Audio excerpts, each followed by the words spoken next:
The ultimate challenge of life is to take your results and jot this word down: fashion. Fashion for yourself a good life. Fashion for yourself a good life, like weaving a tapestry. A good life does not happen by accident. My teacher, when I was 25 years old, gave me two phrases, and I want to give you those two phrases as I wrap it up here today.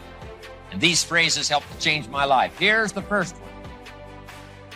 If you wish to be wealthy, study wealth. If you wish to be wealthy, study wealth. He gave me a little simple formula to consider. A wealth formula. First 6 years of my life, I wound up broke. First 6 years of my economic life, I wound up broke. Second 6 years of my economic life, I wound up rich. He gave me a whole new economic philosophy. I studied it. I practiced it. I became wealthy. Everybody in this room wants two things. Everybody wants to be successful, and everybody wants to be happy. I'm going to tell you something about that. That happiness and success is available for every last one of them. But I'm going to tell you what you're going to have to do. You're going to change your mindset. The difference between successful people and non-successful people is right here. It ain't no difference. I ain't got no more than none of y'all got. God gave me the same thing he gave y'all. God loved me the same as he loved all y'all. But you have got to change your mindset. If you think that they're going to mail this money to your house, you're dead wrong about that. If you think they're going to pave the way for you and make it easy, you're dead wrong about that. If you want to be successful, you got to change your mind, and you're going to have some faith. But because of these failures, because there is something inside of you which feels that you don't want to fail the fourth and fifth and sixth time anymore.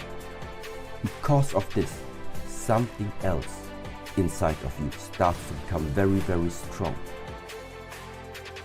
We can try in the beginning to remove ourselves a little bit from the wording, because I think everybody who hears the word warrior, who will already have something in the mind what he is considering a warrior to be. We can take any successful person nowadays. I don't think that this person reached his success or reached his position where he is at the moment without having some guiding principles in his lifetime. But here was the second phrase he gave me. If you wish to be happy, study and practice the art of happy living. Up until then, I had no concept that happiness was a study. My best hope for happiness at age 25 was just to go around with my fingers crossed, hoping something would make me happy. And he said, no, happiness is something you fashion. Happiness is an art. It's not an accident, it's an art. And so I'm asking you to study and practice the art of living a happy life. And start with your family. If you want a happy evening, you have to design it. It's not going to happen by accident. If you want a happy weekend, you've got to design it. You've got to fashion it. You've got to weave it like a tapestry with your own hands, your own ideas. At age 14, I wrote on paper everything I wanted to be, to do. Today, I am doing those things. And something happened between sleeping on the floor and flying my own jet. What happened is I had a mental transformation. Nothing changes until your mind changes.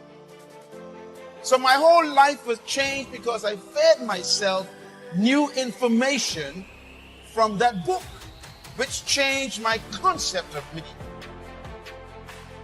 And I discovered that there are 5 questions that everybody must answer to become successful.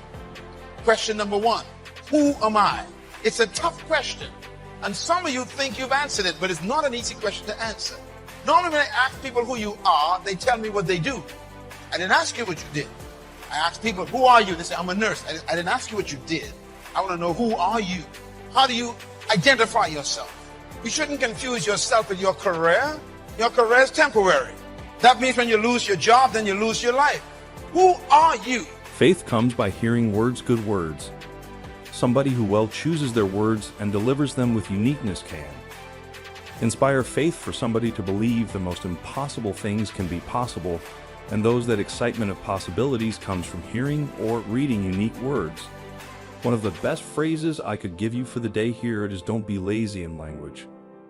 Don't be lazy in language, because the gift of language can create a career. It can help somebody see the way into the future.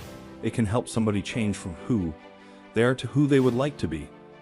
It will help you to see the gift of your own intellect. There's an innate vocabulary in all of us that helps us to see, helps us to translate what's going on in the world, what's happening, so that we can make good decisions instead of poor ones. We can make less mistakes this year than we made last. Don't make too concrete pictures in the mind of how the future should look like. But what all of life's purpose, all of the 24 hours day you do have, is that you can shape the direction of where those goals are going to appear. So it is the direction, in a way, that we are shaping. It starts really with the simple things. Even so that we're in the 21st century and the possibilities of doing and exploring this world are so huge, it doesn't mean that you should freely do what you want at all times. This is not the way of how in the monastery, in the Shaolin temple, we are regarding it as a healthy way of growing. To discover, to explore, to make something from your journey. Things to pray for is to be gifted in language, because it can have such a dynamic effect on your children. It can have such a dynamic effect on your business. It can have such a dynamic effect on your customers. It can have such a dynamic effect on your business partners, that not to continually get better and better at the gift of language would be a great mistake. Let it open doors. Nothing else will open the gift of your language. Let it help people to see possibilities that they cannot see now. And you join in those possibilities and make another fortune and another fortune, all the way up the ladder as far as you wish to go.